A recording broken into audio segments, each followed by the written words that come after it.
Good morning या नमस्कार दोस्तों, स्वागत है आप सभी का आपके अपने YouTube channel GK search engine पर। तो दोस्तों आज है 7 मई और 7 मई से रिलेटेड राजस्थान करंट अफेयर्स के जितने भी इम्पोर्टेंट क्वेश्चन हैं उन सभी को हम इस वीडियो में डिस्कस करने वाले हैं। तो पूरा वीडियो बहुत ध्यान से देखना और वीडियो के एंड में मैं आपसे एक क्वेश्चन भी पूछूंगा जिसका आंसर आप सभी को कमेंट बॉक्स में देना है। कल के वीडियो में मैंने आपसे एक क्वेश्चन पूछा था जो था राजस्थान संस्कृत अकादमी और वैदिक हेरिटेज एवं पांडुलिपि शोध संस्थान के द्वारा पांडुलिपि प्रदर्शनी कहाँ आयोजित की गई। तो जयपुर में इसका आयोजन किया गया था। ए ऑप्शन यहाँ पर बिल्कुल सही था। जिन दोस्तों ने ए ऑप्शन कमेंट बॉक्स में सही जवाब दिया था उनको हार्दिक शुभकामनाएं। तो 4 मई को राजस्थान संस्कृत अकादमी और वैदिक हेरिटेज एवं पांडुलिपि शोध संस्थान के द्वारा आयोजित पांडुलिपि प्रदर्शनी और 21 दिवसीय लिपि प्रशिक्षण कार्यशाला का शुभारंभ उप मुख्यमंत्री दिया कुमारी ने किया। इस अवसर पर प्रदर्शनी का अवलोकन किया गया और ज्ञान भारतम मिशन के अंतर्गत पांडुलिपि के डिजिटाइजेशन की प्रक्रिया को समझा गया। इस प्रकार के आयोजन नई पीढ़ी को भारतीय परंपराओं, लिपि ज्ञान और शास्त्रीय विरासत से जोड़ने में महत्वपूर्ण भूमिका निभाते हैं।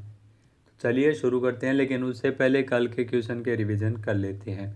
तो कल के 5 महत्वपूर्ण क्वेश्चन थे। देश का पहला पंचगव्य चिकित्सा पाठ्यक्रम जोधपुर में शुरू हुआ है, इम्पोर्टेंट है। नेक्स्ट है राजस्थान सरकार ने डॉक्टर सविताबेन अम्बेडकर अंतर्जातीय विवाह प्रोत्साहन योजना की शुरुआत की है।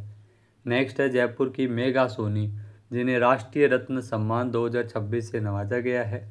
सब junior state shooting ball championship under 17 में जयपुर ने शानदार प्रदर्शन करते हुए बॉयज़ और गर्ल्स दोनों वर्गों का खिताब जीता है। नेक्स्ट है राजस्थान में असंगठित क्षेत्र के श्रमिकों के कल्याण, उनके पंजीकरण, पहचान पत्र और रोजगार के अवसर, डिजिटल और लेबर चौक में वृद्धि करने के उद्देश्य से राजस्थान सरकार के द्वारा श्रम सेतु ऐप विकसित किया गया है। तो चलिए शुरू करते हैं आज के राजस्थान करंट अफेयर्स। पहला क्वेश्चन है निम्नलिखित कथनों पर विचार कीजिए। 2 कथन आपके सामने हैं। पहला है कि राजस्थान में निर्माण श्रमिक और उनके आश्रित बच्चों के लिए IAS-RAS प्रोत्साहन योजना लागू की गई है, जो बिल्कुल सही है। फिर है कि इसमें IAS प्रारंभिक परीक्षा पास करने पर 1 लाख रुपये और RAS प्रारंभिक परीक्षा पास करने पर 50,000 रुपये की आर्थिक सहायता राशि है सरकार के द्वारा दी जाती है। तो दोनों कथन यहाँ पे सत्य दिए गए हैं। ए ऑप्शन यहाँ पर बिल्कुल सही हो जाएगा। आइए जानते हैं इम्पोर्टेंट फैक्ट्स।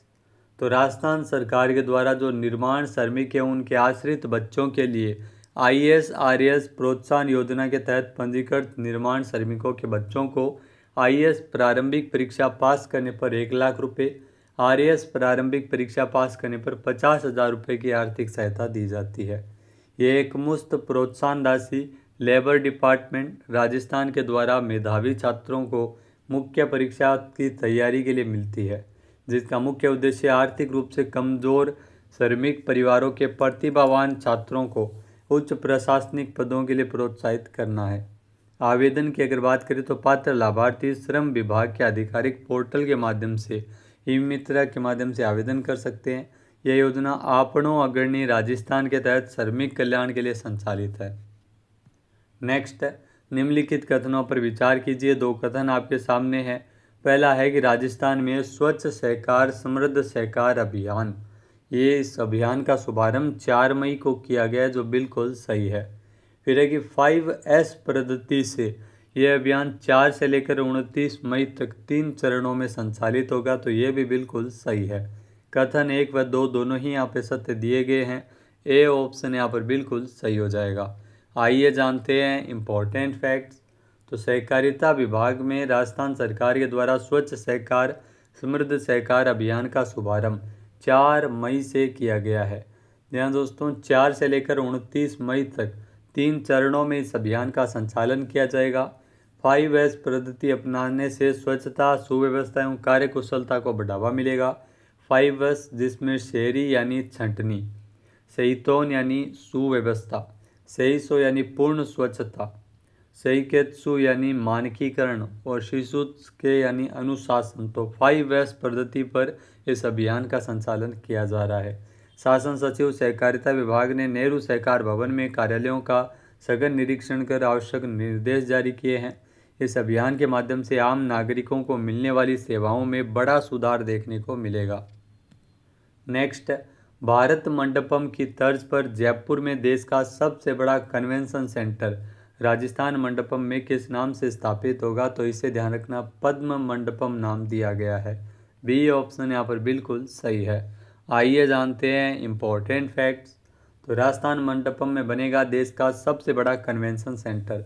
यहाँ भारत मंडपम की तर्ज पर जयपुर में बनने वाले राजस्थान मंडपम में देश का सबसे बड़ा 7,000 सीटों का कन्वेंशन सेंटर बनेगा, जिसका नाम पद्म मंडपम रखा गया है। राजस्थान मंडपम में 4 ऑडिटोरियम बनाए जाएंगे, जिसका नाम वैदिक रखा गया है। राजस्थान मंडपम द्रव्यवती नदी के किनारे जयपुर में बनेगा। इसके वास्तुकार अनूप बरतारिया है। नेक्स्ट है, निम्नलिखित कथनों पर विचार कीजिए। 2 कथन आपके सामने हैं। पहला है कि राजस्थान कृषि अनुसंधान संस्थान दुर्गापुरा स्थित पेस्टिसाइड रेजिड्यू लेबोरेटरी को कृषि क्षेत्र की अग्रणी NBL प्रतिष्ठित मान्यता प्राप्त हुई है, जो बिल्कुल सही है। फिर है कि ये NBL मान्यता साल 2047 तक प्रभावी रहेगी, तो यहाँ पर ये गलत है, 2030 तक प्रभावी रहेगी। केवल कथन एक सत्य है, बी ऑप्शन यहाँ पर बिल्कुल सही हो जाएगा। आइए जानते हैं इम्पोर्टेंट फैक्ट्स। तो राजस्थान कृषि अनुसंधान संस्थान दुर्गापुरा स्थित पेस्टिसाइड रेजिड्यू लेबोरेटरी को राष्ट्रीय परीक्षण एवं अंशांकन प्रयोगशाला प्रत्यायन बोर्ड की प्रतिष्ठित मान्यता प्राप्त हुई है, जो कि 2030 तक प्रभावी रहेगी। यह उपलब्धि संस्थान की वैज्ञानिक क्षमता और गुणवत्ता के उच्च मानकों का प्रमाण है। मूल्यांकन में प्रयोगशाला को अंतर्राष्ट्रीय मानकों के अनुरूप विश्वसनीय पाया गया है, जिसके आधार पर यह मान्यता मिली है। यह प्रयोगशाला प्रदेश में कृषि क्षेत्र की अग्रणी NBL मान्यता प्राप्त प्रयोगशालाओं में शामिल है। उल्लेखनीय है कि साल 2015 में भी इस प्रयोगशाला को NBL मान्यता प्राप्त हो चुकी है। नेक्स्ट, राजस्थान में वरिष्ठ नागरिकों और निराश्रित व्यक्तियों को सम्मानजनक जीवन प्रदान करने के लिए शुरू की गई कौन सी योजना है? तो इस योजना का नाम है स्वयं सिद्धा आश्रम योजना। ए ऑप्शन यहाँ पर बिल्कुल सही है। आइए जानते हैं इम्पोर्टेंट फैक्ट्स। तो राजस्थान सरकार की स्वयं सिद्धा आश्रम योजना, जो कि वरिष्ठ नागरिकों और निराश्रित व्यक्तियों को सम्मानजनक जीवन प्रदान करने के लिए शुरू की गई है। सामाजिक न्याय एवं अधिकारिता विभाग के द्वारा संचालित इस योजना के तहत संभागीय मुख्यालयों और चुनिंदा जिलों, जिसमें 17 जिलों में विशेष आश्रम ओल्ड एज रूम स्थापित किए जा रहे हैं। स्वयं सिद्धा आश्रम में प्रवेश के लिए किसी भी राज्य के वरिष्ठ नागरिक एवं असहाय निराश्रित व्यक्ति इसमें पात्र होते हैं। वृद्धजन वरिष्ठ नागरिक से तात्पर्य जो वरिष्ठ नागरिक पुरुष जिसमें 58 वर्ष आयु है या इससे अधिक आयु का हो। महिला में अगर बात करें तो 55 वर्ष या इससे अधिक आयु की महिला हो। जबकि असहाय निराश्रित व्यक्तियों से तात्पर्य पुरुष या महिला दोनों जो किसी प्रकार के आश्रय, सहारा या सहायता से वंचित हो या स्वयं के परिवार से प्रताड़ित हो, उनको इसका लाभ मिलता है। अब दोस्तों बात अगर सूजस-ई प्रश्नोत्तरी की जाए, जो कि 5 मई को प्रकाशित की गई थी, सूजस-ई प्रश्नोत्तरी संख्या 75। पहला क्वेश्चन है, राजस्थान सरकार के द्वारा राजस्थान के 21 जिले में शिल्प ग्राम बनाए जाने को लेकर 9 करोड़ रुपए की वित्तीय स्वीकृति जारी की है। तो ध्यान रखना, शिल्प ग्राम 9 करोड़ की वित्तीय स्वीकृति डूंगरपुर के लिए जारी की गई है। बी ऑप्शन यहाँ पर बिल्कुल सही है। नेक्स्ट है, भारत सरकार के द्वारा हाल ही में अप्रैल 2026 में आयोजित 8वें पोषण पखवाड़े की मुख्य थीम क्या थी? तो इसमें जो पोषण पखवाड़े में राजस्थान अव्वल रहा है, इसमें मुख्य थीम थी जीवन के प्रथम 6 वर्षों में अधिकतम मस्तिष्क विकास, यानी बी ऑप्शन यहाँ पर बिल्कुल सही हो जाएगा।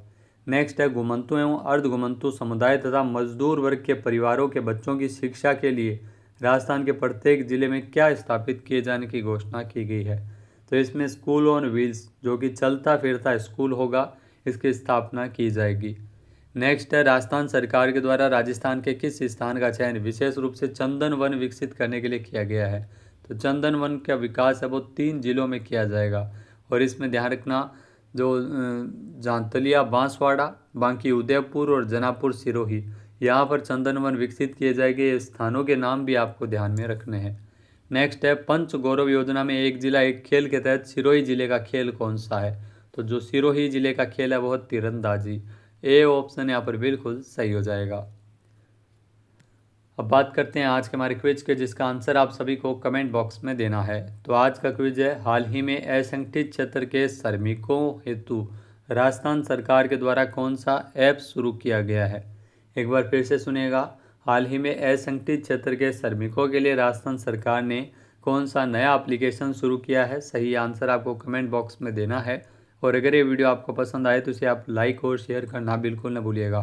चैनल में नए जुड़े हो, सब्सक्राइब नहीं किया है तो भी सब्सक्राइब बटन पर क्लिक करें। इस वीडियो की जो PDF फाइल है वो आप वीडियो के डिस्क्रिप्शन बॉक्स से डाउनलोड कर सकते हैं। क्वेश्चन आंसर आप वोट करके भी कर सकते हैं। वीडियो देखने के लिए धन्यवाद। जय हिंद, जय भारत, जय राजस्थान।